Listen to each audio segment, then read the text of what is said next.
everyone! Welcome back to the Crafty Christian YouTube channel. In today's video, I'll be creating a cosplay based off a piñata. For those of you who don't know what a piñata is, it is basically a party surprise box, normally filled with candy, used in Mexico for many different celebrations. They come in many shapes, but traditionally, piñatas are star-shaped and made by taking cardboard and encasing the shape in paper mache, then covered in brightly colored paper. It was the highlight at a birthday party for me as a child. And for my jewelry business, The Crafty Christian, I wanted to create earrings that celebrated my nostalgia for piñatas, as well as celebrate Mexican culture in designs that are meaningful to me. I have even created some keychains based off the trending Mercado tote bag. In this video, I show off a pair of piñata earrings that I have made for my shop, which goes super well with the outfit I create. It is part of a new collection in my shop called Viva Mexico, which is open for sale on my website, thecraftychristian.ca. So definitely check it out if those kind of earrings are interesting to you. Link is in the description below. And with that, join me as I create a piñata inspired cosplay. I made a couple things for this cosplay, and they each had their own challenges, but taking this project one step at a time, I was able to complete it before the end of May. Starting off with the skirt, I used an old long brown skirt that I thought fit perfectly with the piñata idea, as I was kind of thinking that the brown part would be interpreted as the cardboard base of a piñata. Hopefully you can see my vision once you see the finished result at the end. Since the skirt was too both long and big, I needed to shorten as well as shrink the waist of the skirt. I really liked the lace detail on the bottom of the skirt, so I decided to cut it off and attach it, giving it more detail. I kept the extra parts of the skirt to use for the arm and leg warmers I make for this cosplay. I wore the skirt to check where it fit perfectly around my waist. Then taking a ruler and chalk, I drew a line down the skirt to give me a guide to follow on the sewing machine. Once I finished sewing, I cut off the excess fabric and moved on to sewing on the lace detail at the end of the skirt. Taking pins and starting one side at a time, I pinned the lace to the end of the skirt, making sure to sew with the back facing out.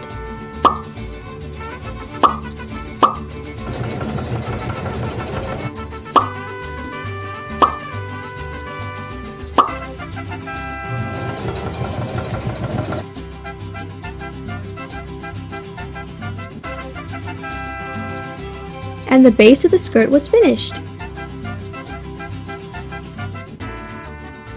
Moving on to the arm and leg warmers, I used old socks we had and decided to take off the elastic part for the leg warmers, and my idea was that they would be able to hold up the leg warmers, preventing them from falling off. But I came across a whole different problem, as you will soon see. For the arm warmers, I used longer socks. By the way, that blue wrap that was around my arm is an arm weight. I have been wanting to find a way to build muscle without having to do heavy lifting, so I wear these weights throughout the day to give my arms and legs an exercise as I do everyday tasks.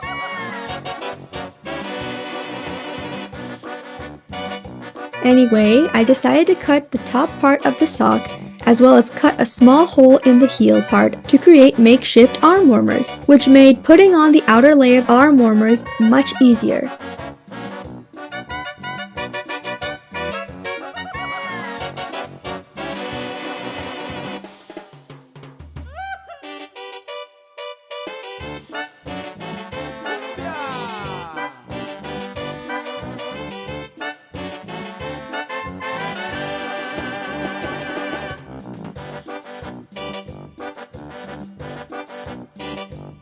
Using the extra fabric from the skirt, I cut it into 4 equal-sized strips to use for the outer layer of the arm and leg warmers. By the way, if you've noticed my nails throughout this video, you'll see that they changed 3 times throughout this project. I mean it when I say this project took a good chunk of May to finish, and during that time my nails went from being my real nails to press-ons to short. So near the end, ignore my nails. I would prefer to keep the press-ons for this video, but I unfortunately ripped off a press-on off the nail bed of my finger when taking them off, so I decided to give my nails a break. Maybe I'm sharing too much, but I needed to make this script longer, so you're getting that behind the scenes fact. With the back facing out, I hand sewed the top of the brown fabric around the white arm warmer, just underneath the elastic, so I wouldn't ruin the stretchability.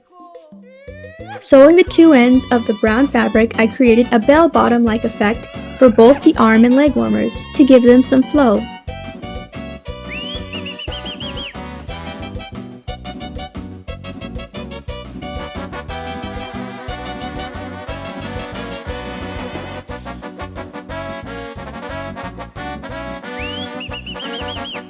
I repeated the same thing for the rest of the warmers and moved on to creating fringe out of felt that would create the colorful detail of a piñata.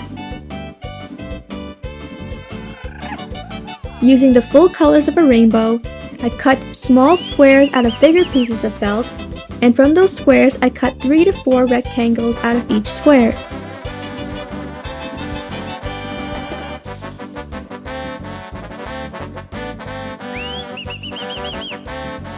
Then sewing the ends of a rectangle together, I created a fringe. I flipped the fringe so that the thread would be hidden inside.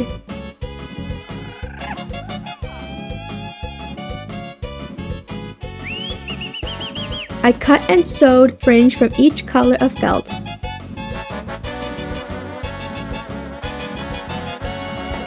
Until I had a whole mountain of fringe to flip.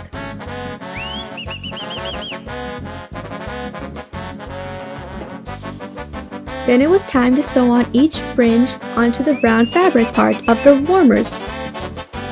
Only I managed to sew fringe onto one arm warmer before deciding that sewing was taking too long, changing to hot gluing the fringe onto the rest of the warmers. So to a point, me sewing the rectangle pieces together was pointless, because I would need to hot glue the ends again to create the fringe effect before gluing the fringe on. I created an extra step for myself, but at least I wasn't spending even more time on sewing on the fringe, because not only did it take forever, but it was also painful for my fingers.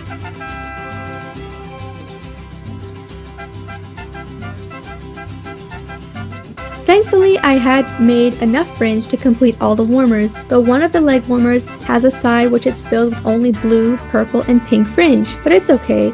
They are all used, which is what's important. Now for the color detail on the skirt, I decided to do something different. To give the skirt a nice twirl effect, I cut 4 strips of each rainbow color out of a paper streamer roll. We just so happened to have one of these in our party stash, and it was the perfect amount needed to cover the skirt. So I am super grateful for this favor, that I was not only able to create the skirt how I wanted to, but also give use for this small roll that I had been sitting in our box for probably years.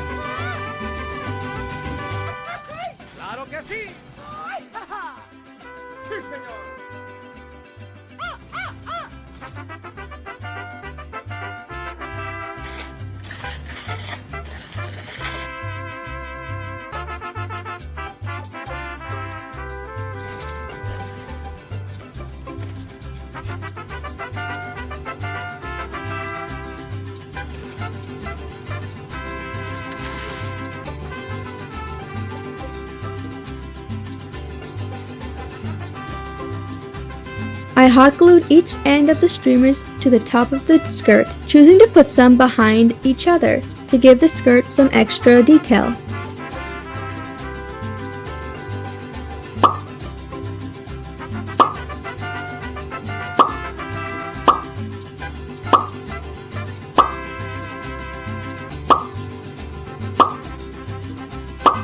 Then taking extra streamer pieces, I hot glued them to the top of the skirt to cover the glued ends of the hanging streamers.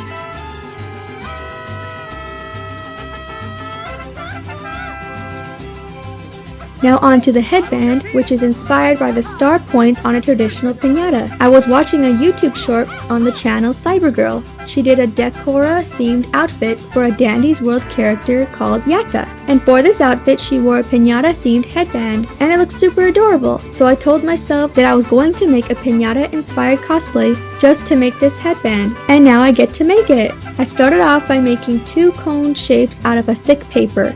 I wanted to use thick paper because I wanted this headband to be strong. I used tape to keep the cones in place and cut the extra paper off to create a flat bottom for the cones.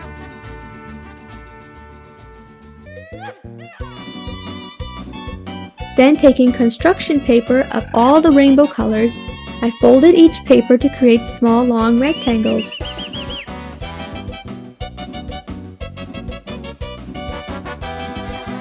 which I then took 2 to create long paper fringe strips. I did this by cutting individual strips on each rectangle, but it definitely would have been faster to do if I had one of those 5-cut scissors. Then I took more paper rectangles and cut out 4 skinny strips of paper to be the ribbon that is attached to the top of each cone. I didn't have different colored ribbons, so I decided to make do and create some using paper. They are definitely more stiff, but they get the point across. I repeated the same steps for each color of paper and moved on to gluing these paper pieces to each cone. Using 2 of each color of paper strips, I hot glued them to the top of their respective cone, making sure to bend the paper down to make sure the strip wasn't pointing up.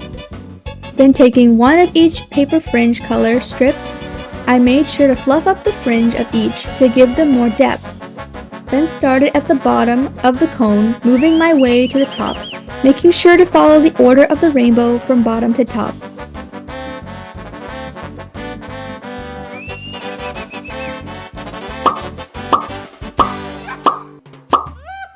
And the cones are complete. I wanted the base of the headband to be thick as to hold more weight, and thankfully I found a purple stretchy headband that worked perfectly for this cosplay. Taking hot glue, I placed each cone on the thicker ends of the headband to make sure the cones were held strongly on each side, and the headband was complete.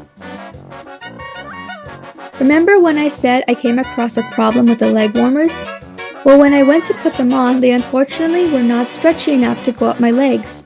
So I decided to cut the elastic part off, cut it open, and hot glue each side to the end of the brown fabric to create a bigger hole but still have the stretch. Thankfully, that's all they needed to fit up my legs, so I am happy I didn't have to do any more adjustments. And that completes all the parts of this piñata cosplay. Please enjoy this segment of me wearing my cosplay of a piñata.